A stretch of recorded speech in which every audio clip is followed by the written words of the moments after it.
اللہ نے کلام پاک میں قوم سبا کا ذکر کیوں کیا؟ یاد رکھنا، قوم سبا ایک قوم گزری ہے. یہ مکہ شریف کے قریب میں ایک چھوٹا سا ملک ہے، دیش ہے، اس کا نام ہے یمن. یمن کی راجدھانی کا نام ہے صنعاء. جیسے انڈیا کی راجدھانی دلی ہے اور بنگال کی راجدھانی کولکتہ ہے، ایسے یمن کی راجدھانی صنعاء ہے. وہی کا یہ قصہ ہے. پچھلے نبیوں کے زمانے میں ایک قوم آباد تھی، قوم سبا. یہ لوگ قرآن کہتا ہے فروٹ پکانے کا کاروبار کرتے تھے، زمین میں فروٹ تیار کرتے تھے. یہ لوگ یمن کے رہنے والے تھے، مگر ایمان نہیں لائے تھے، مسلمان نہیں تھے. لہذا نافرمانی کی وجہ سے بارش بہت کم ہوتی تھی.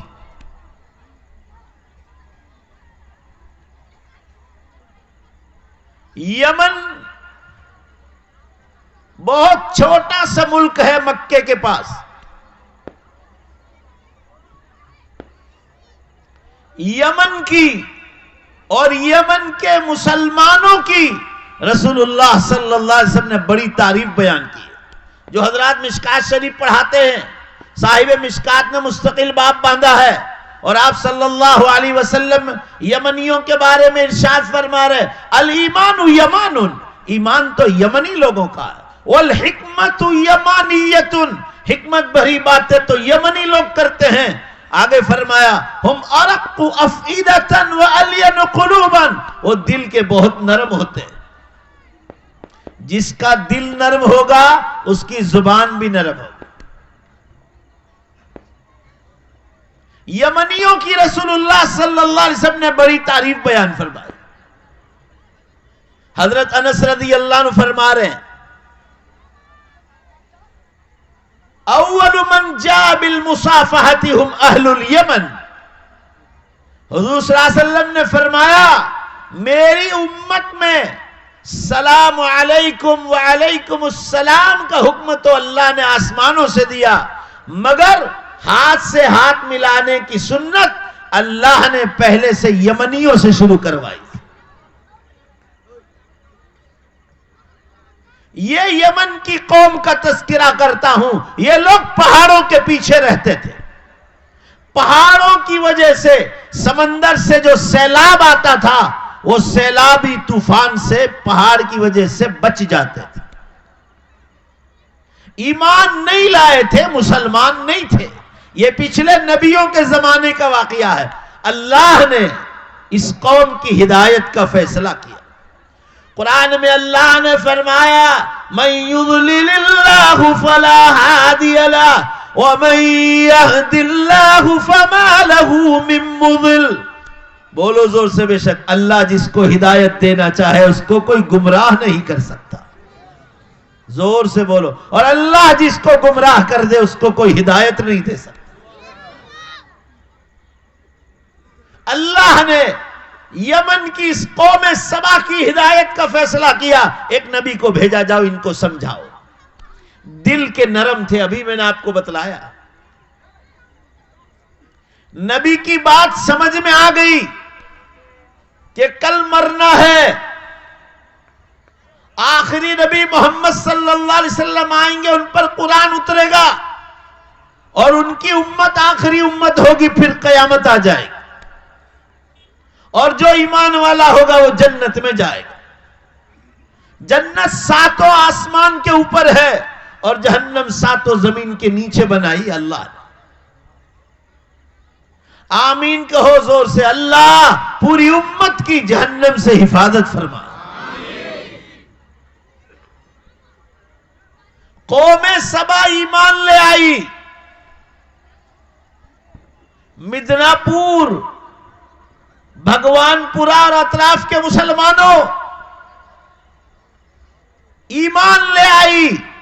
قوم سبا اب سنو ذرا قرآن کیا کہتا ہے ان کے بارے میں، اور رسول اللہ صلی اللہ علیہ وسلم نے تفصیل سے اس کو سمجھایا۔ بلقیس نام کی عورت کا ذکر، بلقیس نام تھا، ایک عورت گزری ہے، ملکہ سبا، قوم سبا کی بادشاہ گزری ہے، بلقیس نام تھا، جس کا ذکر حضرت سلیمان علیہ السلام کے واقعے میں آتا ہے۔ یہ بلقیس بھی قوم یمن کی اولاد میں تھی، قوم سبا کی اولاد تھی۔ اب دھیان سے ذرا سنو، جب یہ قوم ایمان لے آئی، لا الہ الا اللہ کا کلمہ پڑھا اپنے نبی کے زمانے کا، تو اللہ نے، دھیان سے سنو، ان پر 10 نعمتیں اتاری، 10 نعمتیں اتاری۔ آپ گنو ذرا اور یاد رکھنا، اور امت تک یہ بات پہنچاؤ کہ ایمان لانے کے بعد اللہ تعالیٰ اپنے بندوں سے کتنا خوش ہوتا ہے۔ آج بھی قرآن پاک میں لکھا ہے وَكَانَ بِالْمُؤْمِنِينَ رَحِيمًا۔ بولو انشاءاللہ، اللہ اپنے ایمان والوں کے ساتھ رحم کرنے والا ہے۔ دنیا سے اور ہندوستان سے ان مسلمانوں کو دنیا کی کوئی طاقت ختم نہیں کر سکتی۔ بولو بے شک، جس کے ساتھ اللہ ہو اس کو کوئی ختم نہیں کر سکتا۔ چھوٹے موٹے حالات آتے رہتے ہیں، ہمارے گناہوں کا بھی نتیجہ ہوتا ہے، کبھی اللہ کی طرف سے پریکشا اور ایگزام اور امتحان ہوتا ہے۔ باقی دل میں اطمینان رکھو، ہم مسلمان برسات کے موسم میں حکومت جو درخت کاٹتی ہے، جتنا برسات ہوتا ہے درخت پھیلتے جاتے ہیں، یہاں تک کہ راستوں پر آ جاتے ہیں، اور جتنا باغبان اور مالی اس جھاڑ کو کاٹتا ہے، برسات کے موسم میں اتنے ہی وہ جھاڑ بڑھتے ہی جاتے ہیں۔ ہم مسلمان تو لگاؤ نعرہ، اگر کوئی سچا مسلمان ہے تو ہم تو برسات کے موسم میں بڑھنے والے درختوں کے مانند ہے، تم جتنا کاٹو گے ہم اتنا ہی بڑھتے جائیں گے۔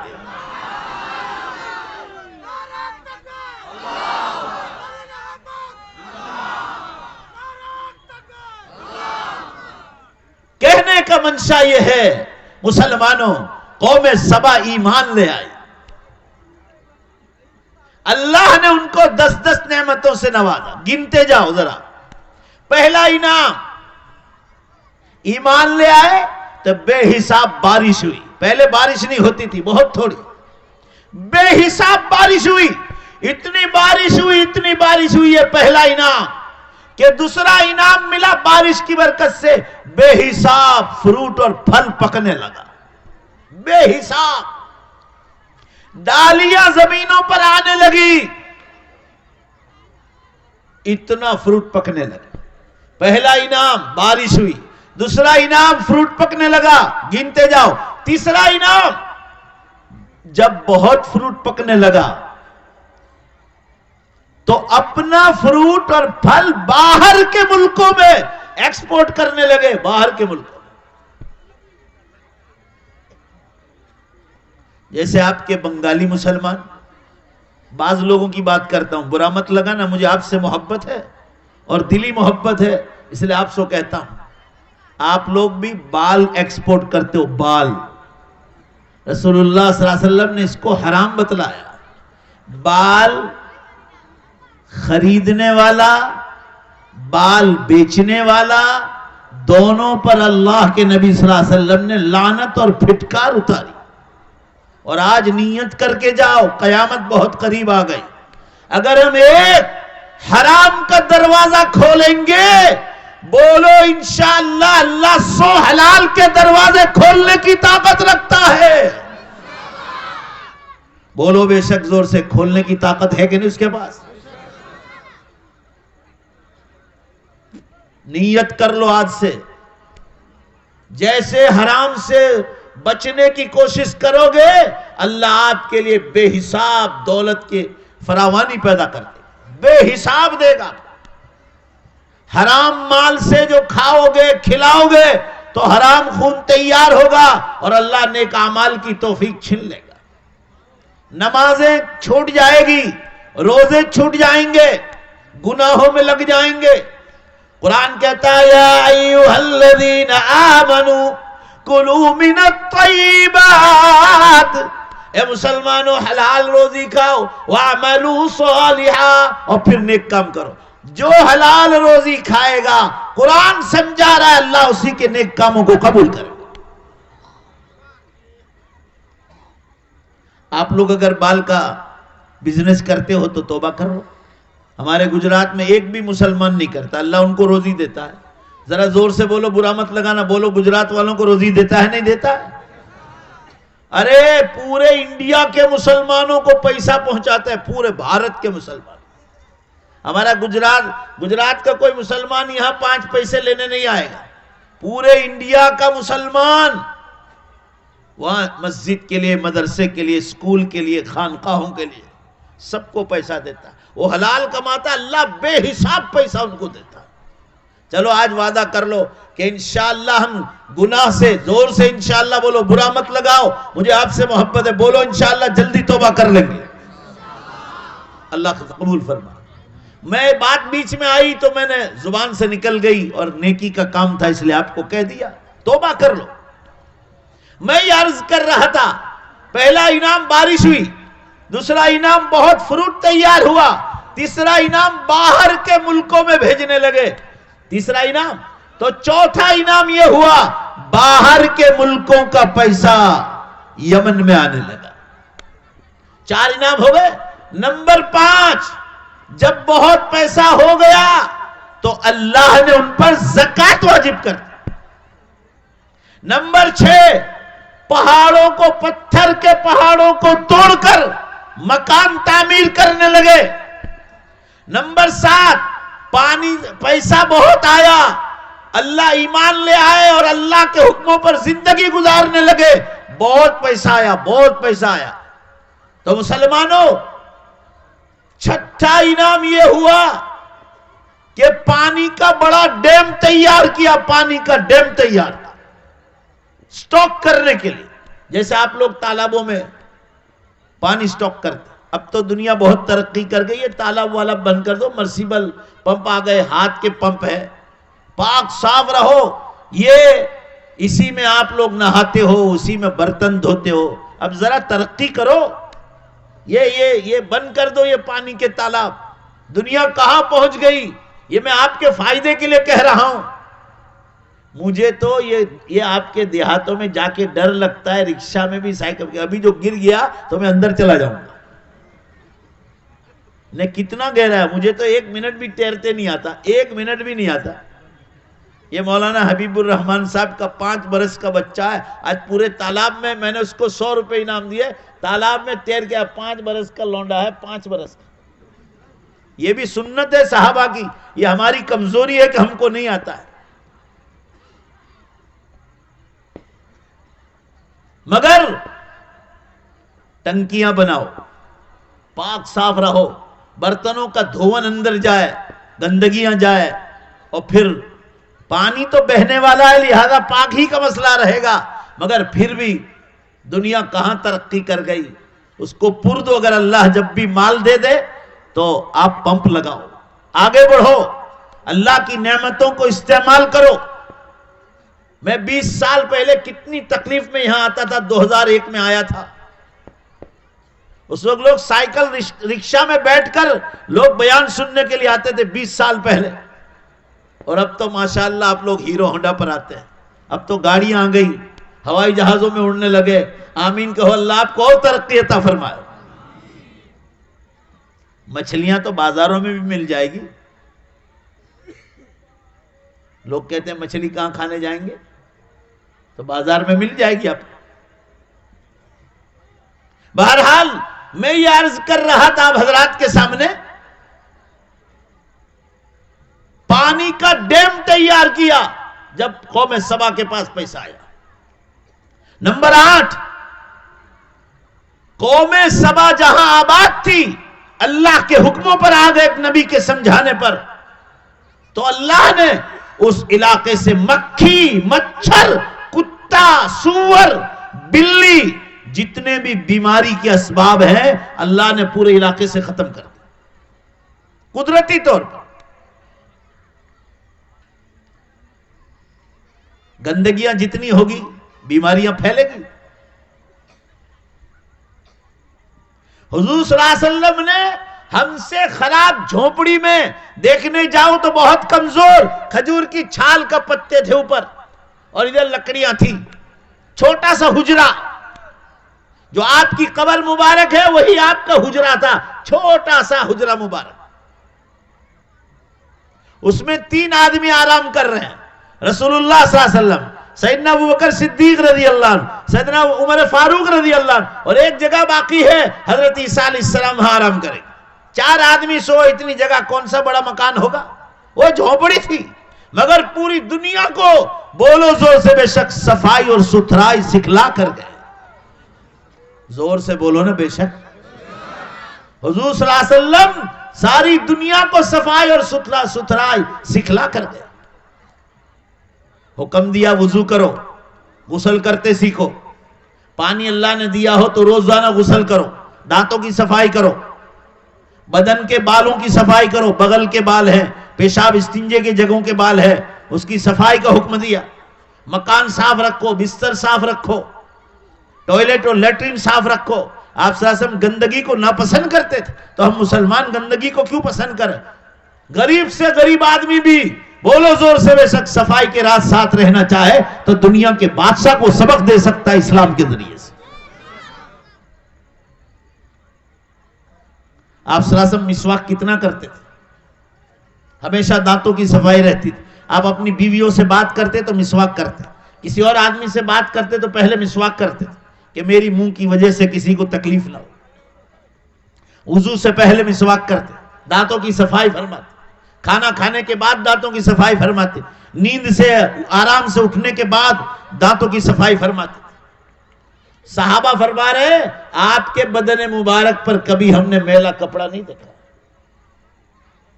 آپ کے پاس اسباب نہیں تھے مگر کبھی آپ نے میلے اور گندے کپڑے نہیں پہنے۔ کہنے کا منشا یہ ہے مسلمانوں، قوم سبا کو اللہ نے گندگیوں سے پاک کر دیا، کتا، سور، جتنے مکھی مچھر، جتنے بھی بیماری کے اسباب ہیں سب کو ختم کر دیا اللہ نے۔ اور سن لو، آب و ہوا اتنی خوبصورت کر دی، 9واں انعام آب و ہوا قوم سبا کے علاقے کی، کیونکہ اللہ کا حکم ماننے پر آ گئے۔ لکھا ہے حدیثوں میں مسلمانوں، قوم سبا کبھی بیمار نہیں ہوتی تھی کسی بڑی بیماری، ہلکا سا سردی زکام تو عام ہے، مگر قوم سبا، عام دنیا کے لوگ جو بیمار ہوتے تھے قوم سبا کبھی بیمار نہیں ہوتے تھے۔ اور سن لو 10واں انعام عجیب و غریب اللہ نے 10واں انعام سے نوازا تھا۔ اگر باہر کے ملک کا کوئی آدمی بیمار ہو جاتا تھا، اس کو دوائی کھانے کی ضرورت پیش نہیں آتی تھی، اس کو قوم سبا کے علاقے سے پار کر دیا جاتا تھا، وہ باہر نکلنے نہیں پاتا تھا کہ اللہ اس کو بیماری سے شفا دے دیتا تھا۔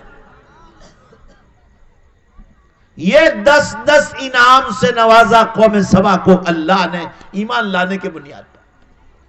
جب ایمان لے آئے، آپس میں ان کے بڑے لوگ عورتوں کے ساتھ، جوانوں کے ساتھ مشورہ کرتے تھے کہ ہم اللہ کا حکم نہیں توڑیں گے، تو اللہ کے محبوب بندے بن گئے، اللہ نے بے حساب نوازا۔ مگر ذرا دھیان سے سنو مسلمانوں، یہ قصہ میں نے اسی لیے آپ کے سامنے پیش کیا ہے کہ آج کی پوری امت مسلمہ پر قوم سبا کا قصہ بالکل فٹ ہو رہا۔ جب ان کے پاس بہت پیسہ آیا، اللہ کا حکم ماننے لگے، تو شیطان کو ذرا ناراضگی ہوئی کہ کہاں اللہ کا حکم توڑنے والے اتنا حکم ماننے لگے۔ شیطان ان کو بہکانے کے لیے آیا۔ کیا شیطان نے بہکایا؟ بتلا دوں میں آپ کو، ان کے بڑے ذمہ دار لوگوں کے دلوں میں وسوسہ ڈالا۔ قرآن کہتا ہے الذی یوسوس فی صدور الناس، وہ شیطان لوگوں کے دلوں میں برے خیال ڈالتا ہے کہ زکوٰۃ نکالو گے تو غریب ہو جاؤ گے، شیطان یہ خیال ڈالتا ہے۔ نماز پڑھو گے تو دھندا کون کرے گا، روزہ وہ رکھے جو فقیر ہو، یہ شیطان خیال ڈالتا ہے۔ اور زیادہ سے زیادہ ہمارے نوجوانوں کو شیطان بہکاتا ہے کہ اللہ کو یاد کریں گے بڑھاپے کے زمانے۔ میں یہ عرض کر رہا تھا اب حضرات کے سامنے، قوم سبا کا ذکر کر رہا تھا، شیطان نے ان کے دلوں میں وسوسہ ڈالا کہ عیاشی کرو، یہ بات ان کے دلوں میں بیٹھ گئی۔ جب بیٹھ گئی نہیں تو سنو دھیان سے، قرآن کہتا ہے پچھلی قومیں برباد ہو گئی سب سے پہلے نماز چھوڑنے پر۔ فرمایا فَخَلَفَ مِن بَعْدِهِمْ خَلْفٌ أَضَاعُوا الصَّلَاةَ وَاتَّبَعُوا الشَّهَوَاتِ فَسَوْفَ يَلْقَوْنَ غَيًّا۔ پچھلی قومیں برباد ہو گئی، سب سے پہلے انہوں نے نمازیں چھوڑی تھی، سب سے پہلے نمازیں چھوڑی تھی۔ چلو سب مل کر جلدی سے ہاتھ اٹھاؤ، ہم انشاءاللہ سب ہاتھ اٹھاؤ، جلدی سے کرو، 12 بجے ختم، بولو انشاءاللہ سب نماز پڑھیں گے، اور زور سے بولو انشاءاللہ دوسروں کو لے جائیں گے۔ اللہ توفیق عطا فرمائے۔ میں یہ عرض کر رہا تھا پچھلی قومیں سب سے پہلے نمازوں میں سستی آئی، پھر زکوٰۃ میں سستی آئی، پھر اور اللہ کے حکم توڑنے لگے۔ میں اشارہ کرتا چلوں صرف مسلمانوں، یہ لوگ نافرمانی پر اترے، شیطان ان پر حاوی ہو گیا، یہاں تک کہ یہ بولنے لگے کہ اگر اللہ نے پانی نہیں برسایا آسمان سے، یہ قوم سبا بولی، تو ہمارا پانی کا ڈیم ہمارے لیے کافی ہو جائے گا، ہمارے لیے بس ہے پانی کا، ہمارے پاس پانی کا ڈیم ہے۔ اور آگے بڑھ گئے، ایک نبی کو بھیجا کہ جاؤ ان کو سمجھاؤ توبہ کر لے، نہیں سمجھے۔ دھیان سے سنو، حدیث پاک میں ہے کہ ایک نے اس کے بعد 13 نبیوں کو بھیجا، 13 نبیوں کو بھیجا، مگر قوم سبا نہیں مانی، یہاں تک کہ ایمان چھوڑ بیٹھے، حکم توڑنے پر آئے تو ایمان چھوڑ بیٹھے۔ ایک زمانہ تھا ایمان لائے تھے تو اللہ نے 10 انعام سے نوازا۔ قرآن کہتا ہے کہ جب انہوں نے ایمان چھوڑ دیا اور جن پانی کے ڈیم پر گھمنڈ کرتے تھے، اسی پانی کے ڈیم سے ہم نے ہلاک کرنے کے لیے ہم نے فیصلہ کر لیا۔ سنو دھیان سے، وہاں کتا، سور، بلی، مچھر، مکھی کچھ نہیں تھا۔ صبح پانی چھوڑنے کے لیے گئے پانی کے ڈیم میں سے کھیتوں میں، پیسہ بہت ہے، گھمن پر اتر گئے، اللہ کو گھمن بالکل پسند نہیں، پانی چھوڑنے گئے تو اللہ نے عذابی شکل بھیجی، پانی کے ڈیم کے چاروں طرف چوہے پیدا کر دیے۔ چوہے بنگال میں کیا کہتے ہیں چوہے کو؟ چوہے کہتے ہیں، چوہے پیدا کر دیے۔ تفسیروں میں لکھا ہے چوہے بھی آنکھوں سے نابینا، اور ان کو ایک دانت دیا تھا۔ یہ لوگ مشورے کے لیے بیٹھے کہ ہمارے یہاں تو چوہے نہیں، تب کیا کریں، یہ چوہے کہاں سے آ گئے، مگر سمجھ نہیں پائے کہ اللہ نے عذاب بھیجا تھا۔ مشورے میں بات آئی کہ اس کا علاج بلی ہے، بلی چوہوں کو کھا جائے گی، مگر پورے ملک میں بلیاں بھی نہیں تھی۔ مشورہ ہوا باہر کے ملکوں سے لاؤ، باہر کے ملکوں سے لائے اور وہاں چھوڑی، ڈیم کے چاروں طرف چوہوں کے پاس۔ چوہوں کو دیکھ کر، حدیث پاک میں چوہوں کو دیکھ کر بلیاں بھاگ گئی۔ حضرت تھانوی رحمت اللہ علیہ نے لکھا ہے کہ اگر بلیوں کی جگہ شیر کو بھی چھوڑتے تو شیر کو بھی بھاگنا پڑتا، اس لیے کہ ہمارے گھروں میں آنے جانے والے چوہے نہیں تھے، اللہ کا عذاب بن کر آئے تھے۔ چنانچہ حکم دیا چوہوں کو کہ پانی کے ڈیم کی بنیاد جو ہے اندر سے، جہاں سے اینٹ رکھی پہلی، اس کو نکال کے باہر آؤ، اللہ نے حکم دے دیا۔ 1 سیکنڈ میں سارے چوہے زمین میں گئے اور وہ باہر، اندر کی باہر نکال کے، پورا ڈیم ٹوٹا، پورا پانی کا ڈیم ٹوٹا، اور اللہ نے اس میں ہوا بھر دی اور ہوا کا چہرہ ادھر کر دیا جہاں قوم سبا آباد تھی۔ سمندر کا پانی پہاڑوں پہ نہیں جاتا تھا، مگر قوم سبا کے پانی کے ڈیم کا پانی کو اللہ نے سمندروں سے اٹھا کر مسلمانوں اور ادھر سمندر کو بھی حکم دیا کہ جاؤ ان کی بستیوں میں اور قوم سبا کو تباہ کر دو۔ فَأَرْسَلْنَا عَلَيْهِمْ سَيْلَ الْعَرِمِ وَبَدَّلْنَاهُمْ جَنَّتَيْنِ پورب اور پچھم دونوں سائڈ ان کے باغیچے تھے فروٹ کے، ذواتي أكل خمط وشيء من سدر قليل ذلك جزيناهم بما كفروا وهل نجازي إلا الكفور۔ اللہ فرما رہی ہے ان کو سزا اس لیے دی کہ انہوں نے ہمارے ساتھ کفر کیا، ایمان چھوڑ دیا۔